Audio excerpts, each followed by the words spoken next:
Vous avez probablement déjà entendu le fameux dicton « Il y a plus de bonheur à donner qu'à recevoir ». Eh bien, aujourd'hui, c'est le sujet de notre émission. On regarde le bonheur dans le bonheur des autres.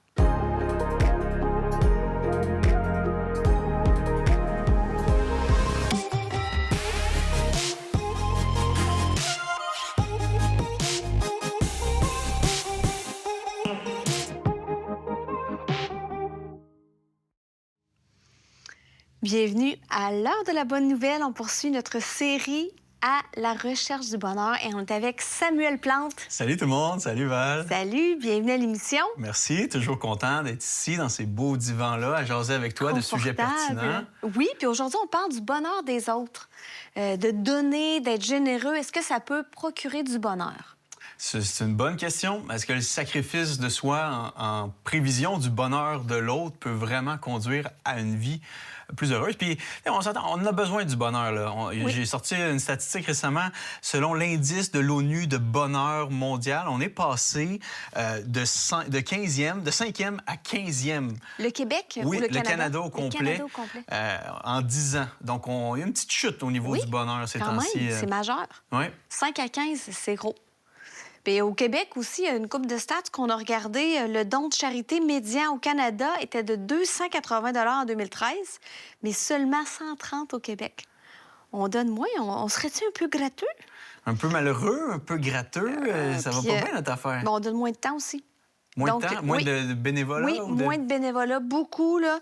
Dans le fond, 21 des Québécois font du bénévolat, tandis que 31 chez nos amis canadiens anglais. C'est spécial, hein? Parce que on est à la fois jamais content, hein, comme le dit la chanson, toujours malheureux, mais en même temps, on est quand même très, très gratteux. Puis je me demande, on peut se demander, y a-t-il un lien, coudonc? On est dans un ère de l'entreprise du mois où tout le monde achète un peu bien des gens achètent cette philosophie-là à bon marché que... Bon, prends soin de toi. Prends soin de toi, néglige-toi pas trop, fais de ta vie le sujet principal de ta vie, développe ton petit royaume, deviens le petit roi, puis servis-toi le plus de sujets possible, là, quasiment. Là. On le dit pas comme ça, mais ça ressemble à ça. Ouais. Puis après, on se lève, puis on n'est pas les gens les plus heureux au monde.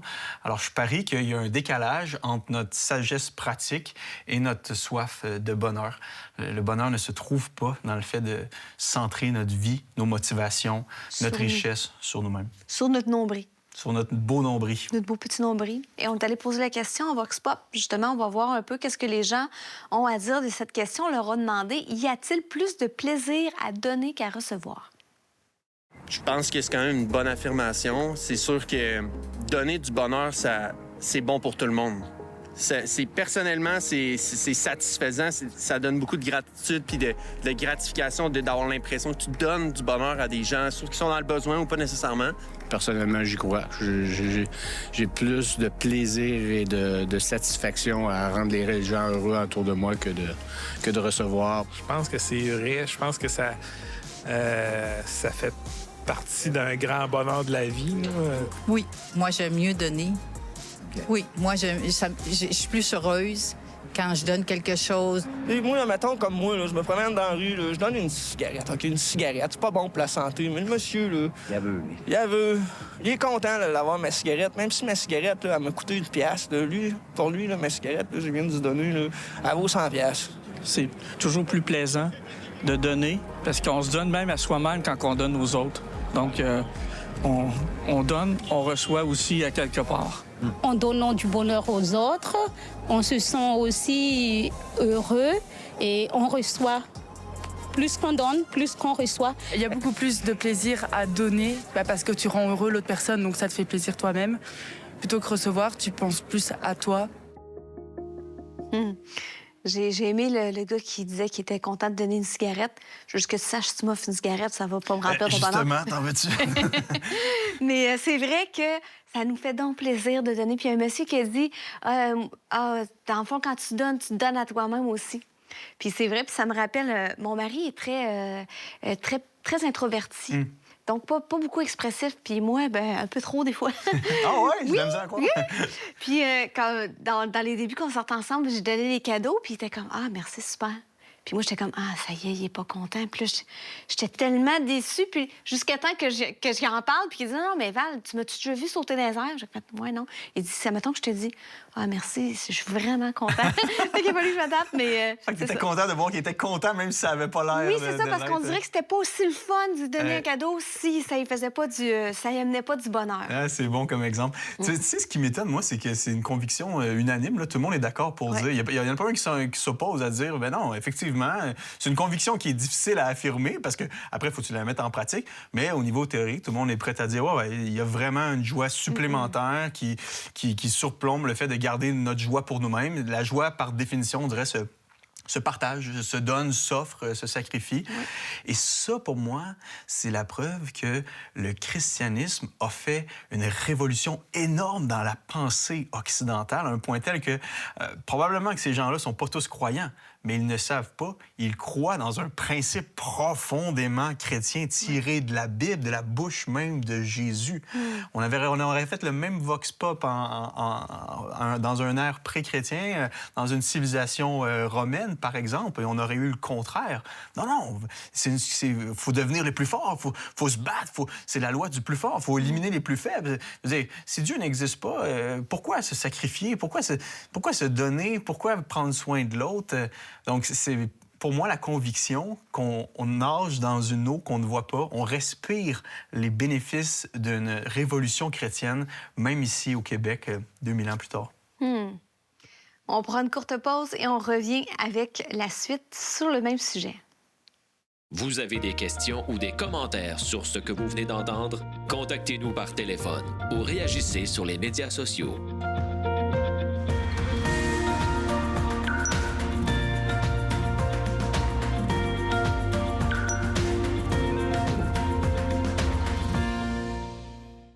Sam, en début d'émission, j'ai lancé un dicton que les gens, on a tous déjà entendu, il y a plus de bonheur à donner qu'à recevoir. Mais ça, cette phrase-là, c'est pas juste un dicton populaire, c'est tiré directement de la Bible. Oui, et de la personne de Christ, c'est une parole, une logia, comme on dit, de Christ qui a prononcée, mais elle ne nous est pas rapportée dans les évangiles, elle nous est rapportée dans les Actes des Apôtres, écrits par Luc.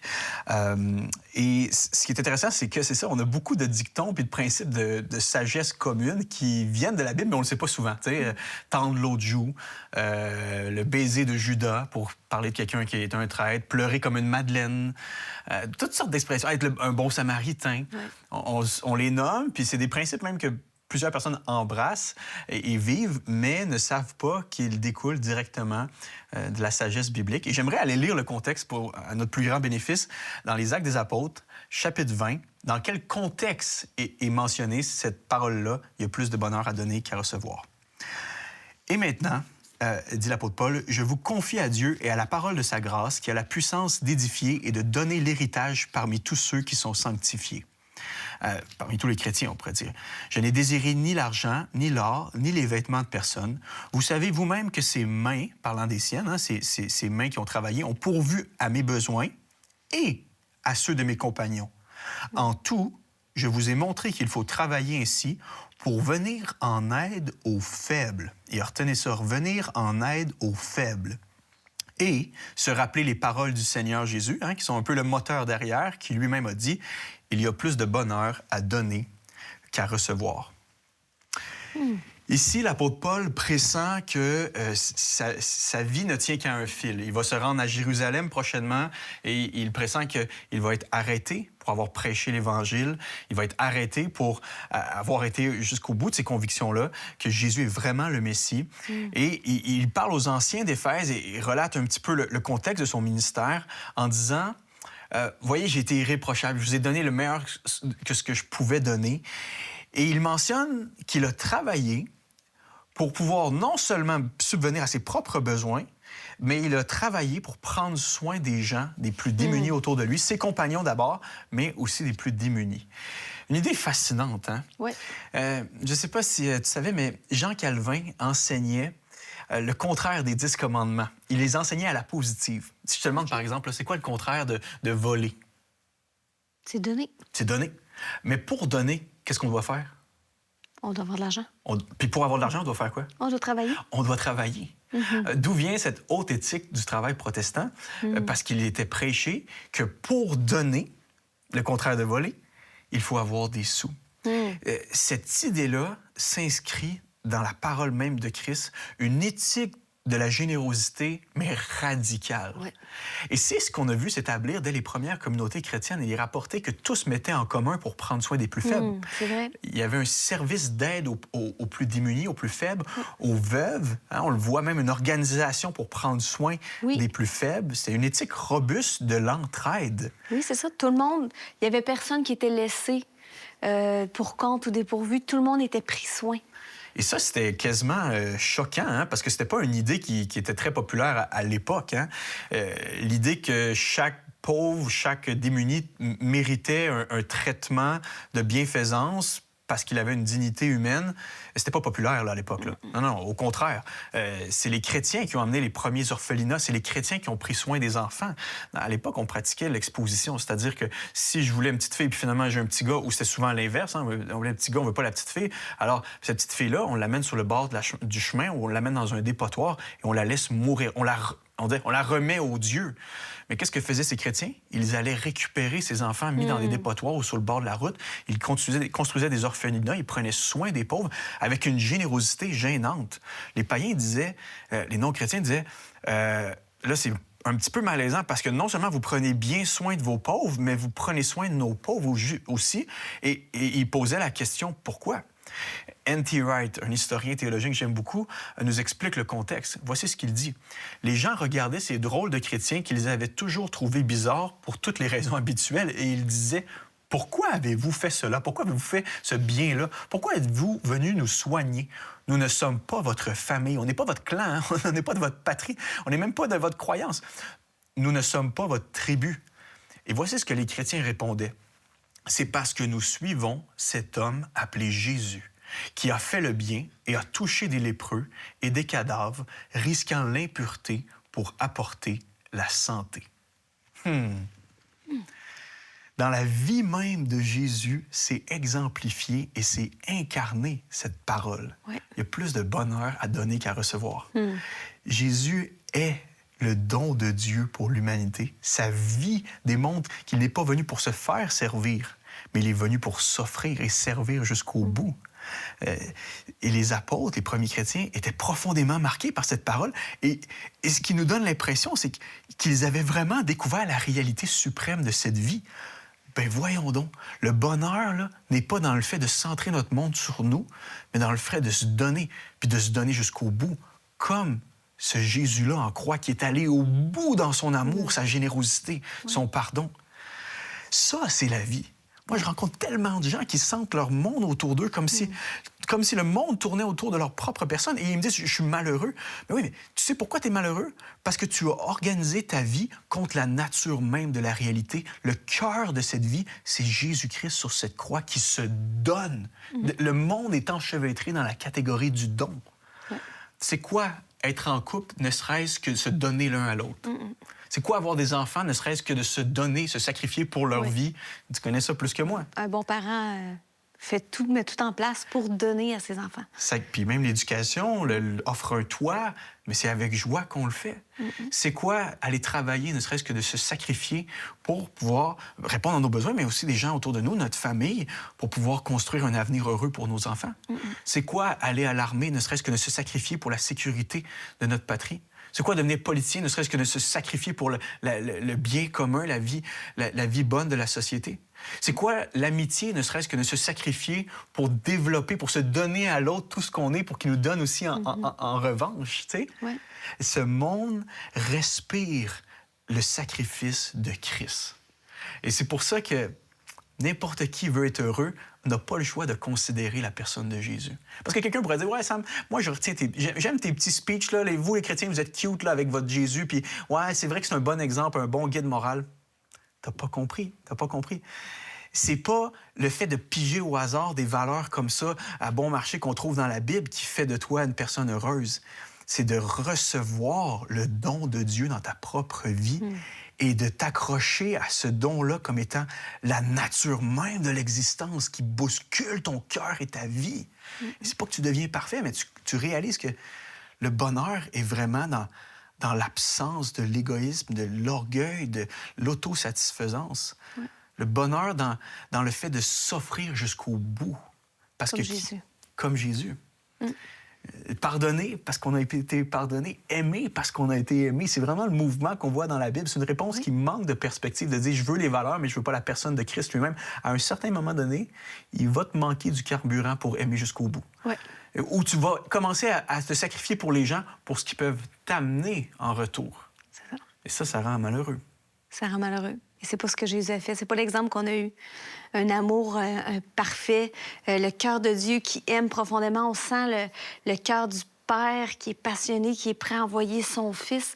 Il n'y a rien de plus grand que de donner son enfant, son Fils unique, par amour. Puis ça revient tout le temps, le sujet. Dieu a donné par amour. Il s'est offert, il s'est livré en rançon pour les péchés de l'humanité. C'est l'amour le plus grand, c'est l'amour qu'on souhaite d'expérimenter, un amour qui s'est donné, qui s'est offert jusqu'à la croix. Yes. Et on prend une courte pause et on poursuit avec le témoignage de Diane Charette. Puis là, on était dans le trafic, puis on attendait. Puis je me revire de bord. Marie-Hélène était couchée sur la banquette arrière. Elle avait les yeux grands ouverts comme ça, puis elle avait de l'écume à la bouche, puis elle respirait pas. Là, j'avais les deux mains sur le volant. J'ai dit, Jésus, si t'es vivant, fais quelque chose. Ça me parle, c'est l'Évangile en québécois, par un Québécois, pour les Québécois. Ce projet propose des vidéos bibliques authentiques et ludiques sur la foi chrétienne présentées par Samuel Plante, un communicateur créatif et passionné. Vérité drôlement spirituelle sur samparle.com. Bonjour Diane. Salut Valérie. Bienvenue à l'heure de la bonne nouvelle. Ça me fait plaisir d'être ici. Alors, je suis très heureuse qu'on va avoir une conversation ensemble. Exactement. Nous, ça fait des années qu'on se connaît. Oui. Puis pour moi, tu dégages tellement de la joie, de la paix, de l'amour, de la douceur. C'est comme l'image d'une vraie maman chrétienne qui prend soin. C'est Diane. Oui, mais ça n'a pas toujours été comme ça. Là, je peux parler comment j'étais avant que Jésus rentre dans ma vie. Oui. C'était pas mal différent de ce que tu peux voir aujourd'hui. Dans le sens que j'avais un problème avec la colère, j'avais un problème avec la maîtrise de moi-même, et puis ça me causait pas mal de problèmes. Quand j'étais jeune, à l'adolescence, mon adolescence a été difficile, surtout avec ma mère, parce que j'étais assez agressive, là. C'est sûr, j'ai grandi, tout ça. Puis je me suis mariée. Et puis, le mariage, ça a été... Les premières années, c'était quand même correct, là, ça allait bien. Mais j'avais un mari qui était mon antithèse. Il était vraiment un homme vraiment doux. OK. Et puis, là, les problèmes ont commencé. C'était difficile, là. On se chicanait souvent, on se frottait souvent. Des fois, je pouvais être violente avec mes enfants, avec mes filles, avec mon mari aussi, là. Ça allait pas bien. J'essayais de me changer, mais j'étais incapable. Je retombais toujours dans les mêmes problèmes, le même pattern. Ça fait que là, à ce moment-là, j'avais une cousine éloignée, moi, éloignée. Une cousine quand même assez proche, mais qu'on fréquentait pas vraiment. Okay. À un moment donné, elle appelle, puis elle veut venir nous visiter. Puis là, elle commence à nous raconter que Jésus était entré dans sa vie, puis que sa vie avait vraiment changé. Puis là, elle commence à rouvre son lit, qui était la Bible. Puis là, elle commence à nous raconter des versets. Elle nous lisait des versets, puis tout ça. Mais moi, là, je regardais tout ça, j'écoutais tout ça, puis je me disais, je veux rien savoir de tout ça, de tout ce que tu me racontes, mais le feu que tu as dans les yeux, la passion de ton discours, ça m'intéresse. Ça, je voudrais avoir ça. Je me disais ça à moi-même, tu sais. Fait que la soirée passe, elle s'en va, mais avant de partir, elle me dit, Diane, un jour, tu vas avoir besoin de Jésus. Appelle-les, tu vas voir qu'il répond. Ça reste comme ça, elle part.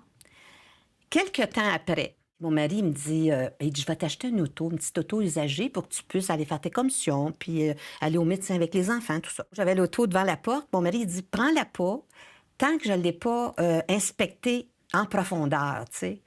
Mais moi, à cette époque-là, j'écoutais rien, là. Hein? Ça fait que j'étais super indépendante. Fait que un matin, je me lève, je me dis, bon, aujourd'hui, on s'en va faire des commissions. Donc, t'es partie avec le petit char pas examiné. Le petit char pas examiné. Okay.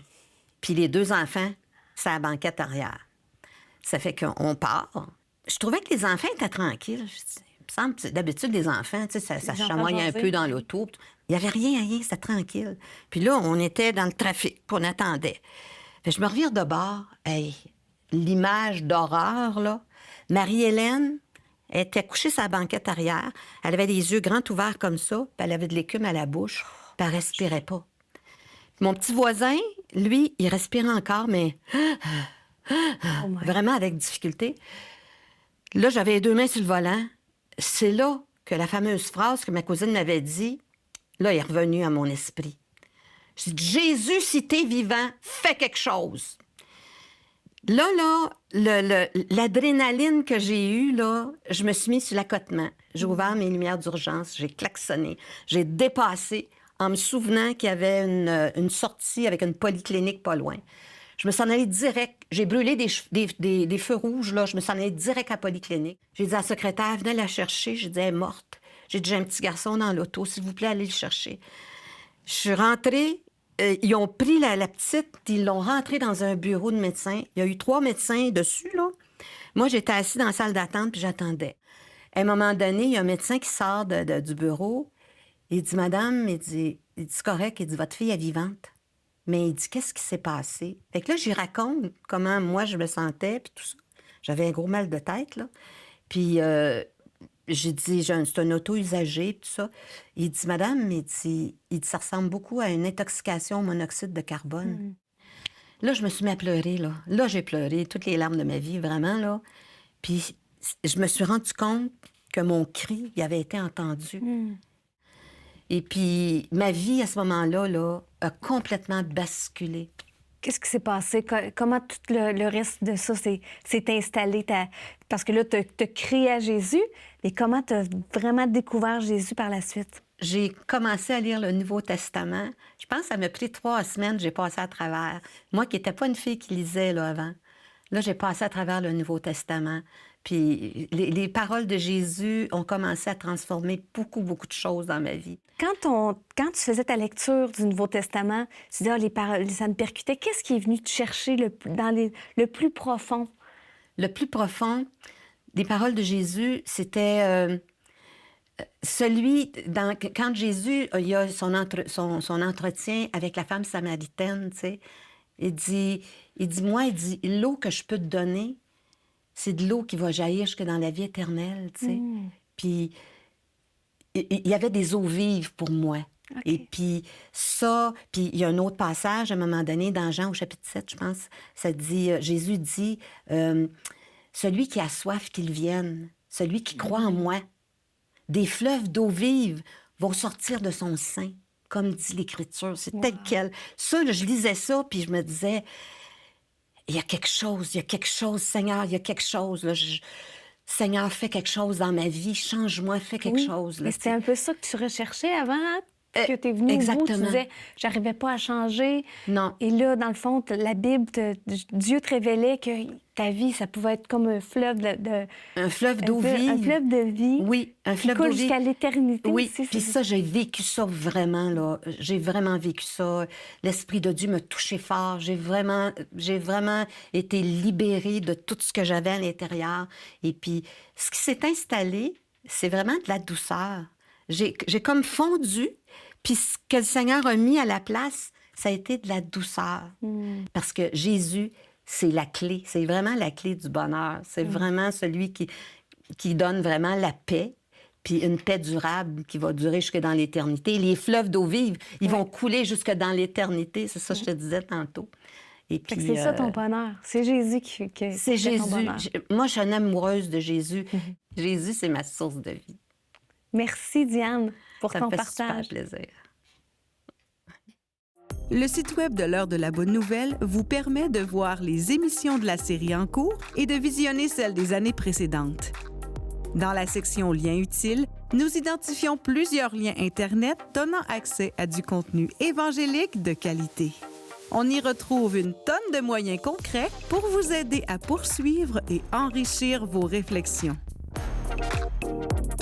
L'Heure de la Bonne Nouvelle, en collaboration avec le Messager chrétien, vous offre gratuitement le livre de réflexion quotidienne La Bonne Semence. Pour en recevoir un exemplaire, écrivez-nous à l'Heure de la Bonne Nouvelle, casier postal 33012, comptoir postal Thibault, Trois-Rivières, Québec, G8T 9T8. Vous pouvez également nous joindre à info@hbn.ca ou par téléphone 1-866-509-1319.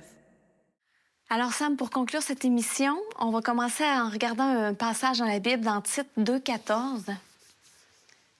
Il s'est donné lui-même pour nous délivrer de tout mal et faire de nous un peuple purifié qui lui appartienne, zélé pour accomplir ce qui est bien. Donc, le but, Dieu a tout fait ça aussi. Un des objectifs, c'est qu'on puisse faire le bien, accomplir le bien, puis être zélé pour le faire. J'aime le mot zélé. Oui, se donner radicalement. Ouais. Mais tout ça part avec le fait qu'il s'est lui-même donné. Tu sais, tu étudies un petit peu les religions puis les philosophies, puis c'est souvent dans le donne-toi, fais ce que tu peux, soit pour cette divinité-là ou soit pour accomplir les principes, les standards. Le christianisme part totalement avec un autre point de départ. Dieu s'est complètement donné pour tes péchés, pour que tu sois réconcilié avec lui, que tu obtiennes le pardon, la justice, la vie, la belle grosse vie propre et que tu embarques dans ce mouvement-là. C'est la catégorie de la gratuité qu'on redécouvre avec Jésus. J'ai pas besoin de vouloir que tout le monde soit à mon service. C'est pas la belle vie, ça. J'ai pas besoin de vouloir faire plus pour moi, plus de sous pour moi, plus d'investissement, plus de possession, plus de plaisir pour moi. Non. Le Dieu qui s'est donné pour moi gratuitement, pour ma vie, pour mon éternité, c'est la motivation même de ma vie. Et c'est ce qui me propulse, comme tu l'as dit, à zéler pour faire le bien autour de nous. Et en faisant ce bien-là, on a un bénéfice net, clairement, de joie, de bonheur. On ne court plus à droite, à gauche. Ce bonheur-là, il finit par nous coller à la peau tellement on l'offre aux autres. Oui, c'est vrai. Donc, merci, Sam. Merci à toi. C'est déjà la fin de cette émission-là. Puis ça a été un plaisir, encore une fois, de jaser avec toi. Toujours la même chose, Val. Et on poursuit notre recherche du bonheur la semaine prochaine dans une autre émission de l'Heure de la Bonne Nouvelle. D'ici là, allez faire un tour sur nos médias sociaux. On est sur Facebook, sur Instagram, nouvellement sur TikTok. Et bien sûr, notre chaîne YouTube qui est en feu, qui a le feu dans les voiles. Alors, on se dit à la semaine prochaine. Que la paix et la joie de Dieu soient avec vous. Vous avez des questions ou des commentaires sur ce que vous venez d'entendre? Contactez-nous par téléphone ou réagissez sur les médias sociaux.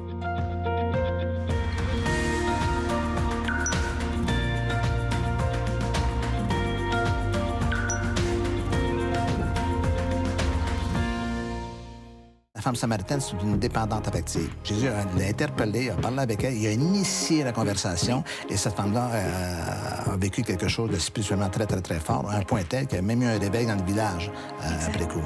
C'est ça la beauté des relations. Oui, de la relation avec Jésus. Ouais.